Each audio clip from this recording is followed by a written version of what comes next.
Барлықтарыңызға ассалаумағалейкум, Текемет каналына қош келдіңіздер. Сіздерге рахмет. Соңғы 2 видео мен ойлаған просмотрдан да көп жинап жатыр. Осындай активностарыңызға сіздерге мыңда бір алғыс. Осындай активностарыңызды аямаңыздар, лайк басыңыздар, подписаться етіңіздер, комментарий жазыңыздар, өздеріңіздің ойларыңыз жазыңыздар, қандай видео керек сол туралы жазып кетіңіздер. Бүгінгі видео біз әдеттегідей сол Premiere Pro'ға арналады. Бүгін 2 камера немесе 3 камерамен түсірген материалды қалай монтаждаймыз, қандай оңай жолы бар, шахматный режимде емес, қалай оңай істеуге болатыны сол туралы сіздерге көрсететін боламын.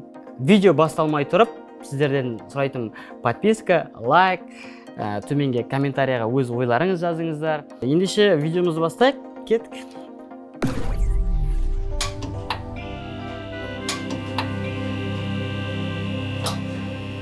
Premiere Pro'мызды ашып аламыз. Өзіміздің дайындаған 2-3 камерамен түсірген материалдарымызды проектке лақтырамыз. Лақтырып алғаннан кейін бірінші, екінші камерада тұр міне. Менің бірінші видеом, потом оның екінші бөлігі. Осында бір-бірінің үстіне лақтырамыз. Бұл жерде бізде ең бірінші вариант, егер сіздерде синхрон жасайтын плагин болмаса, ол яғни менде плагиным Pluralize істеуге болады. Немесе сіздерде Pluralize болмаса, оны біз ручной қолмен істеп алсақ болады. Астыңғы дорожкаларда 2 звук көріп тұрмыз. Сол жерде хлопок немесе дауыстардың волнасы бір неде кескенде, олар бір-бірімен синхронсады. Мысалы, біздерде мына жерде хлопок жасалды, сол хлопок арқылы біз бір-біріне синхрон жасасақ болады. Барынша кадрлардың барлығын бір-біріне жақындатып алсақ, сосын оң жаққа қарай жылжытамыз мышкамен. Так, примерно осындай келеді. Кейбір жағдайларда дауыс бір-біріне дәл үстіне түспей жатады.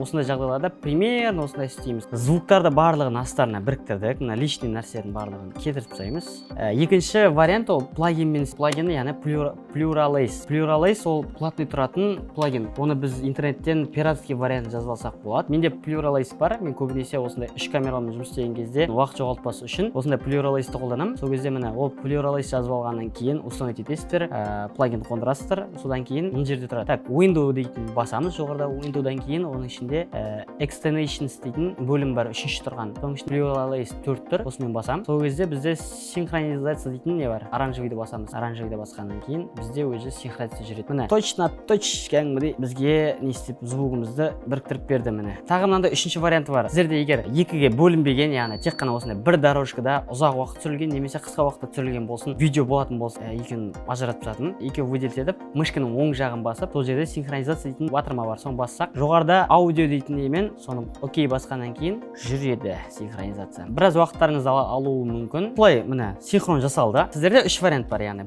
біреуі ручной, екіншісі өзінің Premiere Pro'ның синхронизациясы, үшінші варианты ол Pluralize-пен жасасаң болады. Ең оңай жолы Pluralize, екінші оңай жолы өзінің синхронизациясы Premiere Pro'ның ішіндегі.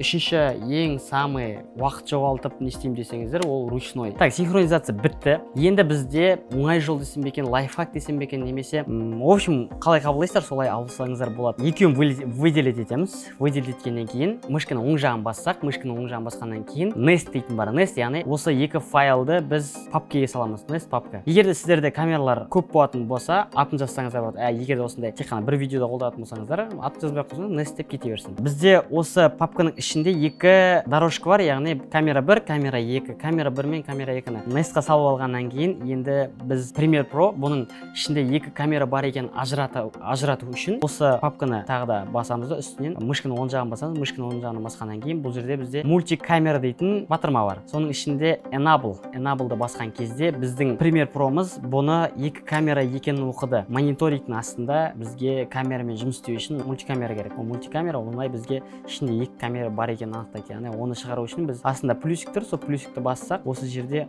астына тартамыз да, әкелеміз, сол жерде мына тұрады. И окейді бассақ, бұл сақталады. Сақталғаннан кейін міне осы мультикамерамен жұмыс істейміз. Енді бұны видео жүріп жатыр, мысалы, менің мультикамерам қосылып тұр. Видео жүріп жатыр, мен нені ауыстыруым керек? 2-ні басамын. 2-ні бассам, уже камера ауысты. 1-ді бассам, бірінші камера ауысты. Сонда бізде уже 2 видео жүріп жатыр, осылай біз видеомызды қиып 1-2 мен ойнасақ болады, яғни камераларды ауыстырып. Мұнда осындай бізде кадр шығады. Видео жүріп жатыр. Бізге крупный керек болды, осылай крупныймен осылай істейді. Так, сосын алдағы уақытта сіздерге осындай 2 камерамен или немесе 3 камерамен жұмыс істеген кезде сіздердің комнатарыңыз қататын болса, сіздерге даже дешевый компьютермен, яғни ноутбуктармен қалай жұмыс істеуге, Premiere Pro-ны қалай қолдануға болатынын сіздерге көрсетемін.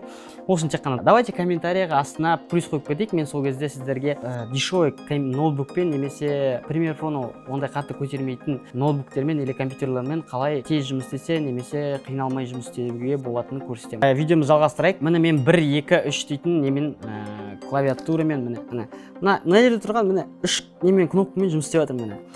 Оны сіздерге қою үшін, егер сіздерде көбінесе Ctrl-1, Ctrl-2, Ctrl-3-пен ауысады, оны біз клавиатураны, яғни управление реттеу үшін жоғарыда тұрған Edit-ті басамыз. Edit-ті басқан кезде, оның ішінде Keyboard Shortcuts дейтін бөлім бар. Сол Keyboard Shortcuts-қа кірген кезде, менің клавиатурамның не қандай жұмыс істейтіні. Select камера дейтін біз қиып қойдық. Егер мысалы біздің алғашқы кадрымыз, мысалы бірінші камера тұрып, маған екінші камера керек болатын болса, жоғарыда тұрған камерамен өзгертемін. Мысалы маған бірінші кадрдан екінші кадрға өзгерту үшін 2-ні басамын. Ал осылай видео жүріп тұрып, қарап отырып қия беру үшін Cut to Camera дейтін нелерді аламын. Мысалы оның ішіне кіреміз, мысалы управление.